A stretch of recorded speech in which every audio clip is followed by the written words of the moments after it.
నమస్తే, welcome to I dream inside politics with Kavitha. BRS బీజేపీలో కలిసిపోతుందా? అసలు ఆ ఆలోచన ఎవరికి వచ్చింది? ఒత్తిడి ఎవరు చేస్తున్నారు? ఎందుకని పెద్దగా దీని గురించి మాట్లాడుకోవట్లేదు? కేవలం సోషల్ మీడియాలో ఒక ప్రచారం అనేది కనిపిస్తోంది.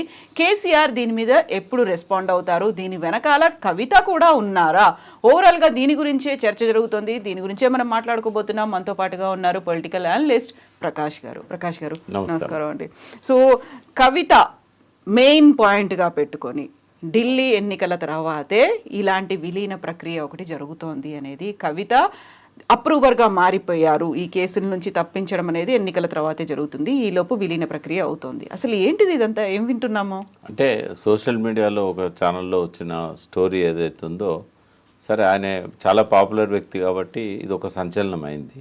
బట్ వాస్తవాలు దీని వెనకాల లేవు అని నేను చెప్పగలుగుతాను. ఎందుకంటే నిన్న కేటీఆర్ గారు కూడా ట్వీట్ చేశారు అట్లాంటిది ఏం లేదు అని చెప్పేసి.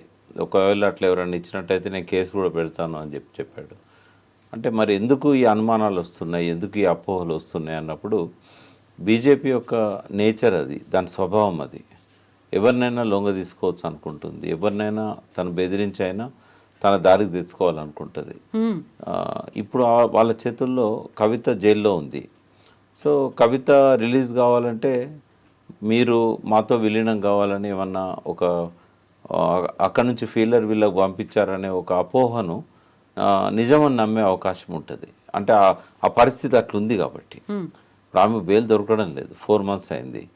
సో బెయిల్ దొరకడం లేదు కాబట్టి నయాన్నో భయాన్నో వీళ్ళని బెదిరించి లొంగ తీసుకొని పార్టీలో విలీనం చేసుకోవాలనే ఆలోచనలు వాళ్ళ పెద్ద మనుషులకు ఉండే అవకాశం ఉంది. దాన్ని రూల్ అవుట్ చేయలేం.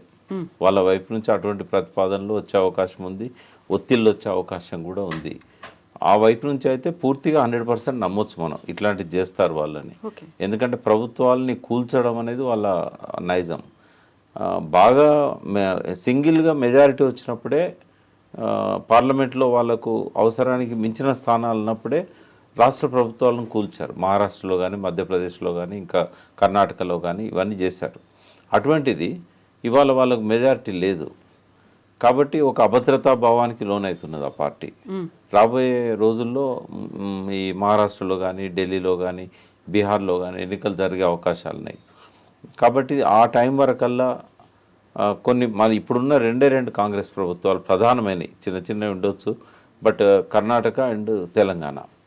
సో తెలంగాణలో ప్రభుత్వాన్ని కూల్చాలంటే బీఆర్ఎస్ వాళ్ళతో ఉండాలి. ఐదర్ కంప్లీట్గా విలీనమైనా కావాలి, లేదంటే అలయన్స్ అన్న ఉండాలి వాళ్ళ మధ్య, అలా అండర్స్టాండింగ్ అని ఉండాలి. సో అలాంటి అవకాశం అటువైపు నుంచి అయితే 100% ఉంది, ఒత్తిడి చేసే అవకాశం ఉంది. ఈ పార్టీని ఖతం చేయాలనేది కూడా వాళ్ళ లక్ష్యాలలో ఒకటి. బండి సంజయ్ని అప్పుడు మనం అనుకున్నాం వెనక్కి తప్పేయడానికి కారణం ఏంటంటే ముఖాముఖి పోటీలు జరిగేటట్టు చేసి కేసీఆర్ను గెలవకుండా ఆపాలనేది. కాబట్టి వాళ్ళల్లో కేసీఆర్ను కలుపుకున్నట్టయితే కొంతకాలం పాటు ఇక్కడ కాంగ్రెస్ ప్రభుత్వాన్ని గద్దెదించడానికి అతను ఉపయోగపడతాడు. వాళ్ళకున్న సంఖ్యాబలం ఏదైతే ఉన్నదో కొంత కలిసి వస్తుంది. అంటే ఇదే సరిపోద్దా అంటే సరిపోదు. డెఫినెట్గా బీఆర్ఎస్ బీజేపీ సంఖ్యతో పాటుగా కొంతమందిని కాంగ్రెస్లో నుంచి కూడా వాళ్ళు చీల్చాల్సి వస్తుంది. మా ఓవైసీ లాంటి వాడిని ఆబ్సెంట్ ఉండమని చెప్పే పరిస్థితి ఉంటుంది. ఏది గవర్నర్ దగ్గర బలాన్ని ప్రదర్శించే సమయం కావచ్చు, అసెంబ్లీలో ఉన్న వాళ్ళల్లో మెజారిటీ తీసుకుంటారు. అప్పుడు మజిలీస్ అటెండ్ కాలేదనుకోండి, అప్పుడు సంఖ్య తగ్గిపోద్ది కదా. అవసరమైన వాళ్ళ సంఖ్య 119 మందిలో మజిలీస్ని తీసేశారనుకోండి, వాళ్ళు 6 పోయినట్టయితే, 7 పోయినట్టయితే ఇంకా 112 ఉంటుంది. కాబట్టి వీళ్ళకున్న బలాబలాలను కంపేర్ చేసినప్పుడు కొద్దిమంది కాంగ్రెస్ నుంచి వచ్చినా కూడా బీజేపీ గవర్నమెంట్ పడగొట్టగలుగుతుంది. కొద్దిమంది ఎట్లా ఉంటారు వాళ్ళకు, ఎందుకంటే ఇందులో పారిశ్రామికవేత్తలు ఉన్నారు కాంగ్రెస్ నుంచి గెలిచిన వాళ్ళల్లో, తర్వాత గతంలో మంత్రులుగా పనిచేసిన వాళ్ళు ఉన్నారు, స్కాములు ఉన్న వాళ్ళు ఉన్నారు. ఇవన్నీ బయటికి తీస్తారు. ఫైల్ ఇప్పటికే రెడీగా ఉంటుంటాయి వాళ్ళ దగ్గర. తీసి మీరు కాంగ్రెస్ నుంచి బయటికి రండి, మాకు సపోర్ట్ చేయండి, చేస్తే మిమ్మల్ని మేమేమన్నాం, లేకపోతే కేసులు ఈడీ సిబిఐ ఇవన్నీ ఉంటాయి, జరుగుతున్నాయి కదా. ఇవన్నీ సీఎం రమేష్, సుజనా చౌదరి ఇట్లాంటి వాళ్ళందరినీ అట్లాగే కదా వెనక్కి తీసుకున్నది. తీసుకొని వాళ్ళ ఇంటి మీద ఈడీ దాడులు చేయించారు, కేసులు నమోదు చేశారు, పైనుంచి వాళ్ళని పిలిచి మినిస్టర్లు ఇచ్చారు. అంటే ఇది బీజేపీ యొక్క స్వభావం. అంటే ఒకప్పుడు బీజేపీ చరిత్ర చూస్తే చాలా బాధ అనిపిస్తుంది. 2000 సంవత్సరానికంటే ముందు వాజ్పేయి ప్రభుత్వం ఒకే ఒక్క ఓటుతో ఓడిపోయింది. ఆయన కూడా మోడీ లాగానే ఆలోచిస్తే, అమిత్ షా లాగానే ఆలోచించుంటే అట్లా పోవాల్సిన అవసరం లేదు కదా. ఓ 10 మందిని కొనేవాడు కదా. అంటే ఆ వాజ్పేయితోనే ఆ విలువలు బీజేపీలో గతించిపోయినాయి. ఇవాళ పదవిని కాపాడుకోవడానికి ఏం చేయడానికైనా సిద్ధం. ఆ ఋషి స్వభావం అనేది అపేరెన్స్లోనే ఉంది కానీ ఆ బుర్రలో లేదు. సో ఇవాళ దేనికైనా కరడు కట్టిన అవకాశవాదిగా మారిపోయాడు నరేంద్ర మోడీ, పక్కనున్న అమిత్ షా సాహచర్యం వల్ల. సో వాళ్ళు దేనికైనా తెగిస్తారు, బెయిల్ రాకుండా అడ్డుపడతారు, జ్యుడిషియరీని కూడా ఇన్ఫ్లుయెన్స్ చేసే స్థాయికి ఎదిగారు వాళ్ళు. అట్లా బెదిరించే అవకాశం ఉన్నది కాబట్టి సోషల్ మీడియాలో ఆ స్పెక్యులేషన్స్కి అవకాశం ఏర్పడ్డది. వాళ్ళని కూడా తప్పడానికి లేదు. ఇటువంటి వార్తలు రావడానికి పూర్తి ఆస్కారం ఉన్నది. ఎందుకు అంటే బీజేపీ యొక్క స్వభావం అది కాబట్టి. బీజేపీ స్వభావం అదేనా, లేకపోతే సిగ్నల్స్ కూడా అలాంటివి ఉన్నాయి? స్పెక్యులేషన్స్ అనేవి అంత ఈజీగా రావు కదా. డెఫినెట్గా ఉంటాయి అంటున్నా నేను.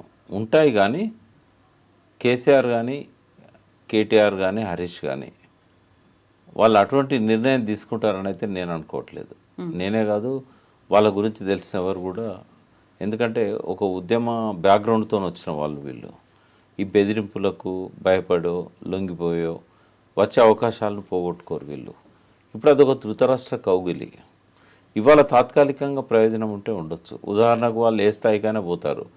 అవసరమైతే మీరు విలీనం కండి, బీజేపీ ఫేస్గా మేము కేసీఆర్నే పెడతాము, అవసరమైతే ఆ ప్రభుత్వం కూల్చినప్పుడు ఆయనే ముఖ్యమంత్రి అవుతారని కూడా చెప్తారు.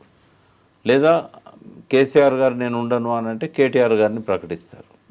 ఎందుకంటే ఇవాళ వాళ్ళకున్న ఎంతమంది అయితే ఎమ్మెల్యేలు ఉన్నారో వాళ్ళతో కంపేర్ చేసినప్పుడు బీఆర్ఎస్ విలీనమైనప్పుడు ఫస్ట్ ప్రిఫరెన్స్ బీఆర్ఎస్కి ఉంటుంది. సంఖ్య చూసినా వాళ్ళ ఎక్స్పీరియన్స్ కానీ ఇక్కడ పరిపాలన అనుభవం కానీ ఏది చూసినా కూడా ఆ బీజేపీలో ఉన్న 8 మంది కొత్త వాళ్ళే కదా దాదాపు. అంటే వాళ్ళ ఏనాడు మంత్రులైన వాళ్ళు కూడా లేరు కదా అందులో. కాబట్టి అవకాశం వస్తే రావచ్చు బీఆర్ఎస్కి. ఒకవేళ విలీనమే అయితే కనుక మిమ్మల్ని మేము ముఖ్యమంత్రి పెడతామని చెప్పొచ్చు. తాత్కాలికంగా ఈ 3 ఏళ్ళు 4 ఏళ్ళు అది బాగానే ఉంటుంది. కాంగ్రెస్ ప్రభుత్వాన్ని కూలదోసి బీజేపీ పరిపాలన ఎస్టాబ్లిష్ అయినప్పుడు వీళ్ళే మంత్రులుగా వీళ్ళే ముఖ్యమంత్రులుగా ఉన్నట్టయితే వీళ్ళకి తాత్కాలికంగా ఉపశమనము ప్రయోజనము 2 కలగచ్చు. కానీ శాశ్వతంగా భూస్థాపితం అయితే వీళ్ళ ప్రతిష్ట మంట కలుస్తుంది, వీళ్ళ పార్టీ మళ్ళీ ఉనికిలోకి రాదు. బీజేపీ కౌగిల్లో పోయిన తర్వాత 2వ టర్మ్ అనేది ఉండదు వీళ్ళకి, ఇంకా అయిపోతుంది. బీజేపీ ఉంటుంది ఇంకా. అందులో కేసీఆర్ కానీ కేటీఆర్ కానీ వాళ్ళకి ఇప్పుడున్న ఇంపార్టెన్స్ అనేది అప్పుడు ఉండదు. తాత్కాలికంగా 3-4 ఏళ్ళు వాళ్ళు మంత్రులుగానో ముఖ్యమంత్రులుగానో ఉంటారు. కానీ నెక్స్ట్ టర్మ్ మాత్రం వాళ్ళ ఆర్ఎస్ఎస్ కరడు కట్టిన వాళ్ళని వాళ్ళు ముందుకు తీసుకొస్తారు. కాబట్టి అది పర్మనెంట్ సూసైడల్ బీఆర్ఎస్కి. ఒకవేళ ఆ వైపుగా కనుక ఆలోచించినట్టయితే తాత్కాలిక ప్రయోజనం ఉంటుంది కానీ శాశ్వతంగా భూస్థాపితం అవుతారు. అటువంటి ఆత్మహత్యా సదృశమైన నిర్ణయాన్ని కేసీఆర్ ఎట్టి పరిస్థితిలో తీసుకోడు. ఆయన బాగా ఆలోచిస్తాడు. ఈ 4 ఏళ్ళు ప్రతిపక్షంలో ఉండడానికి ఇష్టపడతాడు, నిందలు భరించడానికి ఇష్టపడతాడు, ఎదుర్కొంటాడు, ప్రజల్లోకి వెళ్తాడు, మళ్ళీ తనను తను సిద్ధం చేసుకుంటాడు. ఆయన అంత భయపడే వ్యక్తి కాదు. కవిత విషయానికి వచ్చినప్పుడు ఏంటంటే ఒకటి మనం అభినందించాలి ఆ అమ్మాయిని. కవిత చాలా మానసిక టార్చర్స్, మానసిక హింసను ఆమె టాలరేట్ చేసింది, భరించింది. ఆమెను కస్టడీలో ఉన్నంత దాకా కేజ్రీవాల్ను ఖతం చేయడం కోసం అప్రూవర్గా మారమని చెప్పి ఇవాళ కేజ్రీవాల్ భవిష్యత్ అంతా కవిత చేతుల్లో ఉంది. కవిత ఒక్క మాట కనుక చెప్తే, నోరు జారితే ఆమె న్యాయమూర్తి ముందట కేజ్రీవాల్ పొలిటికల్ లైఫ్ ఖతమైపోతుంది. అయితే అవి నిజం కాదు కాబట్టి కవిత దానికి సిద్ధంగా లేదు. ఎన్ని రోజులైనా నేను జైల్లో ఉంటాను, బట్ నన్ను బయటికి తీసుకురావడానికి నేను అప్రూవర్గా మారను, మీరు కూడా పార్టీ విషయంలో ఎలాంటి తప్పుడు నిర్ణయాలు తీసుకోవద్దని చెప్పి సీరియస్ వార్నింగ్ ఇచ్చింది ఆమె. కాబట్టి ఎట్టి పరిస్థితుల్లో ఇట్లాంటిది జరగదు. ఒత్తిడి మాత్రం ట్రెమెండస్ ఉందని నేను అనుకుంటున్నాను. నాకేమీ ఇన్సైడ్ సమాచారం, విశ్వసనీయ సమాచారం ఏం లేదు. బట్ నాకు నేను అనుకునేది ఏంటంటే ఖచ్చితంగా వాళ్ళ మీద ఒత్తిడి ఉంటుంది. ఇక కవితను అప్రూవర్గా ఒత్తిడి చేస్తారనేది పేపర్లోనే వచ్చింది. ఆమె దాన్ని సిద్ధపడట్లేదు అనేది వచ్చింది. ఢిల్లీ నుంచి కూడా మనకు తెలిసిన జర్నలిస్టుల ద్వారా వచ్చే సమాచారం కూడా ఏంటంటే ఎట్టి పరిస్థితుల్లో ఆమె అప్రూవర్గా మారే అవకాశం లేదు, ఆమె మీద మాత్రం ఒత్తిడి ఉంది అనేది వస్తుంది. అప్రూవర్గా మారితేనే బెయిల్ ఇస్తాము. తర్వాత ఎవరైనా ప్రజాప్రతినిధులు ఆ పార్టీలోంచి వాళ్ళ వైపు రప్పించుకోవడానికి కూడా ఈ ఒత్తిడి తెచ్చే అవకాశం ఉంటుంది బీజేపీ. ఉదాహరణకు ఇక్కడ ఎమ్మెల్యేస్ ఉన్నారు, కాంగ్రెస్ దిక్కుపోతున్నారు, అంతా తమ వైపు లాక్కునే ప్రయత్నం కూడా చేయొచ్చు. ఇట్లాంటి ఒత్తిళ్ళు అయితే ఉండే అవకాశం ఉంటుంది. సో కవిత ఒక మాట చెప్తే అరవింద్ కేజ్రీవాల్ అంతం చూడొచ్చు, లేకుంటే ఆయన కంప్లీట్గా రాజకీయంగా భూస్థాపితం చేయొచ్చు అనేటువంటి కాన్సెప్టో లాజికో బీజేపీ ఆలోచిస్తోంది, ఆ దిశగా ఒత్తిడి బీఆర్ఎస్ మీద పెడుతోంది అనుకున్నప్పుడు కేసీఆర్ ఏం ఆలోచిస్తున్నారు? గతంలో అరెస్ట్ తర్వాత తను ఇప్పటికీ ఒక్కసారి కూడా ఢిల్లీకి వెళ్ళలేదు, కవితను చూసి రాలేదు. కాకుంటే అసెంబ్లీ సమావేశాల తర్వాత మాత్రం నా బిడ్డను అరెస్ట్ చేశారు, ఒక రకంగా హ్యూమిలియేషన్, లేకపోతే ఒక అగ్నిపర్వతం లోపల కుమిలిపోతున్నట్టుగా ఉండే పరిస్థితి లాగా ఉంది అని చెప్పారు తప్ప అంతకు మించి ఇప్పటిదాకా ఏం మాట్లాడలేదు. అంటే ఇప్పుడు ఎట్లుంటుందంటే హ్యూమన్ ఎమోషన్స్ ఉంటాయి. ఇప్పుడు తిహార్ జైలు దగ్గర పోయి ఆ బిడ్డను చూసి కన్నీళ్ళు పెట్టుకోవడము, ఆయన వద్దనుకున్న కన్నీళ్ళు వస్తాయి. ఇది ఒక నాయకునికి శోభనివ్వదు. ఆయన ప్రతిపక్ష నాయకుడు, నెక్స్ట్ అధికారంలోకి రాగలిగే అవకాశం ఉన్న నాయకుడు మళ్ళీ ఆయనే. ఆ రకంగా కనిపించడం అనేది సరైనది కాదు. మనసులోనే దిగమింగుకుంటారు బాధను. ఏం చేస్తారు? ఇప్పుడు ఇంట్లో కుటుంబ సభ్యులందరూ పోయి కలిసి వస్తున్నారు, కొత్తగా ఆయన కలిసినంత మాత్రాన వచ్చేది ఏముంది ఆయనకి? సో ఒకటి ఏంటంటే కేసీఆర్ నా బాగా తెలిసిన వ్యక్తి కాబట్టి కేసీఆర్ మనసు ఏంటంటే ఇంకొకరి కోసం తనే పని చేయడు. తనకి ఏదైనా ఇష్టమైతే చేస్తాడు, లేకపోతే మీడియా కోసము వాళ్ళు ఏమనుకుంటారు, వీళ్ళు ఏమనుకుంటారు, కవిత ఏమనుకుంటుంది, ఇవన్నీ ఏముండవు ఆయనకి. ఆయనకు పోవాలనుకుంటే పోతాడు, లేదు ఇది పొలిటికల్గా ఆయనకు బాగుండదు అని అనుకున్నప్పుడు పోడు ఆయన. దాన్ని మనం ఏమి నెగిటివ్గా తీసుకోవాల్సిన అవసరం లేదు. ఎందుకంటే ఆ కుటుంబంలో ఆయనకి నంబర్ 1 ప్రేమ కవిత మీదనే ఉంటుంది, మిగతా అందరికంటే కూడా. అందులో అనుమానమే లేదు. సో ఇప్పుడు కేటీఆర్ అండ్ హరీష్ ఢిల్లీలో ఉండి ఏం చేస్తున్నారు? తరచుగా ఎందుకని ఢిల్లీకి వెళ్ళొస్తున్నారు? దానికి ప్రధాన కారణం, బిహైండ్ రీజన్ ఇదే. ఒకటేమో లాస్ట్ టైం అయినప్పుడు సీరియస్గా ఆమె బెయిల్ అవకాశాల గురించి పరిశీలించిండ్రు. ఆమెను కలవడం అనేది ఒక ఇంపార్టెంట్ పాయింట్ ఉండే.